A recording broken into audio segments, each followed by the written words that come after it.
Hey everybody, welcome back. So now that the center console is mounted in and I'm happy with it, now the time has come to do the seat belts. And this is what I bought. And yes, this is probably the cheapest set of seat belts you could find on eBay.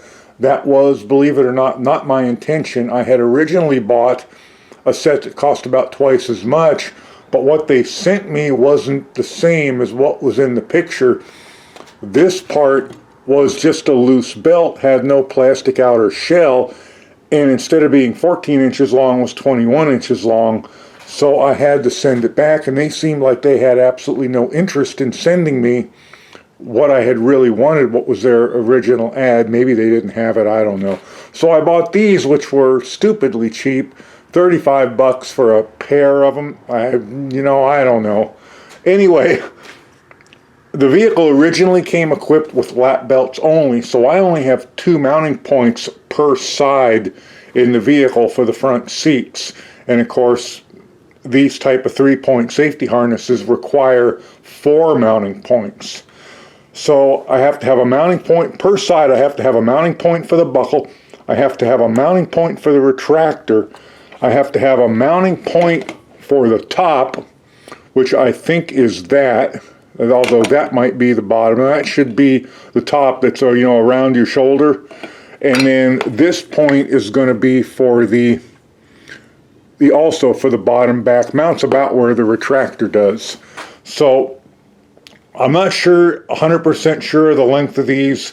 Other people have said that these will fit a Jeep CJ-7. So there is one thing that I know exactly where I want it to be, and that's the buckle side. I'm going to need to make an L bracket to come up from the floor, and I know the height I want the buckle to be, so I'm going to start with that. Should be pretty easy. Just going to make a couple L brackets. I have 1/8 inch flat bar as well as quarter. I don't really think it needs to be 1/4 inch, but I'll think about it as I go. And these are the cable type, so they do have some stiffness. They'll stand up on their own. And I can also put a piece of pipe over it, a piece of PVC over it if I feel the need to, or I can simply make a small loop and attach it to the center console to hold it in place if necessary. So I'm going to do that first. The more I can put in that I know exactly where I want it to be or very close, the easier it will be to locate the rest of it. And I think the last thing I'm going to do is drill the hole and weld in the pipe and mount it to the roll bar. That way I can mock it all up and just clamp it to the roll bar. I think it should be about the height of my ear, maybe halfway between my ear and my shoulder. That seems to be the height that I set them at in vehicles where it's adjustable. So I'm thinking that's where I want to be. Nice. This one came pre-broken. So I'm going to have to do a little repair on that. I may just tape it up. It's not something going to be visible. Hot glue and tape will probably be fine. They gave me some bolts with it. Not sure I'm going to use them. And then a little plastic covers, which I may not even bother with. This is a Jeep CJ after all. So yeah, these are Auto Friend safety belts. And I'd read you the instructions, but I've already read them and laughed at them once, so I'll just pass on it this time. So let's go out, let's get the measurement for my bracket made for the buckles, and let's get these things mounted in. Okay, I think that's about the height that I want that to be. I want it to be high enough so you can grab it with your hand if you need to hold it for any reason, but I want it low enough so that it's not going to be flopping around too much. And the reason I'm working on the passenger side is because this seat has the mechanism that lets me do that, because I said I was going to pull the seats out of the way and I haven't. So there's where I want that to be. There's my mounting hole. I just have to take a measurement from there to there and get myself a bracket made and then duplicate it for the other side. Easy peasy, lemon squeezy. Let's do it. So I've decided I'm going to try and make this out of the 1/4 inch bar. And I may regret this decision because I don't have any easy way to bend this. I have a hydraulic press, but I do not have bending dies for it. I don't really want to take the time to make a set, and I don't really want to spend the money for something I'm probably not going to use very much at all. So I can heat it and beat it, and I don't have an oxyacetylene torch. All I've got is a propane torch. I can cut it and bend it.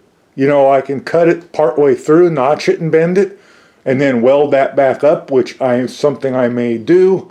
And if all else fails, I can just make it out of the 1/8 inch, or I can just make it out of 2 pieces and weld it. Okay, that's as far as I got before I called it quits. I must have beat on that 100 times. So I got myself a 45 cut in it, and I got myself something kind of sort of like a 90-degree bend. I'm going to weld it back up. Of course, I'm going to use the little Vevor 130 amp flux core welder that I tested in my previous review. Okay, before I do any more welding, I want to do a couple of quick, cheap little upgrades to the Vevor 130 amp flux core TIG stick welder. And the gun it comes with here is a MIG gun, which MIG stands for metallic inert gas. Flux core has no gas, so it's really not MIG, it's flux core. It's inner shield is what Lincoln called it and what I learned on. As you can see, this outer nozzle, it completely shields and hides the tip. You have no use for that when there's no gas. So do yourself a favor. Go down to Harbor Freight. You can buy 2 of these for $6.99. They don't fit perfect, but they fit good enough. Then you do this. Whoops, you do this. And there's the inside, and you can see this is the part here is called the gas diffuser. Those holes are where the gas comes out. And then you take your little flux core tip, and I'll put a link to these below, and you shove it on, and it doesn't go all the way, but it goes far enough. Now all we need to really do is protect this area, and now look how much easier it's going to be to see what we're welding. $6.99 for 2 of them. If you don't have a Harbor Freight nearby you, you can go down to Lowe's or Home Depot or someplace like that. You'll pay twice as much. You'll probably pay $7 or $8 and you'll only get one, but you know what? It's going to be a consumable, but for most of us, we're really not going to weld enough to destroy it and need a replacement anytime soon. So that's that. Second thing I'm going to do, this wire it came with, it welds. It's bad or something terrible, but it welds. So I'm going to take it off, and I'm going to put my favorite welding wire on it. This is Lincoln wire. I also bought this down. You can't get it at Harbor Freight. I bought this at Lowe's. I think Home Depot sells the Hobart wire. Either one is good, but my favorite's always been Lincoln. This was $15 for a 1-pound roll. Probably take me 3 years to use a 1-pound roll. So I'm not worried about the cost. I'm going to get that put in, and those are our cheap upgrades for this little welder, and we'll see how well it works with it. And for those of you wondering what my settings are like on this machine, I've got the amperage wire speed setting at 100, and I've got the voltage setting almost matching, and I was pretty happy with that. I cut probably a little bit more than halfway through to bend it, so I want this to be pretty hot, and it did seem pretty darn hot. I'm not going to break them because I don't have enough material to keep doing that, but let's weld this up now. So there is the passenger side mount and buckle in place. I don't really think I'm going to need any kind of support on the console, but we'll see. Put the seat in position. Now, one thing to note for you non-Jeep guys is this passenger seat, it does not move forward and back for the length of the passenger's legs. It only does that cantilever business to let people in the back seat. So that's where that one's going to ride all the time. On the driver's side, I'm 6'4", so you can probably figure that the seat is going to be in the fully rearward position all the time. So that's where that one's going to be. So when I'm sitting, let me get myself in. When I am sitting, that is where that's going to be. And that is almost exactly where I wanted it to be. I might have been happy with an inch higher, probably not 2. But you know what? I think that's going to be perfectly fine. And so there's the first hurdle to getting the seat belts in done.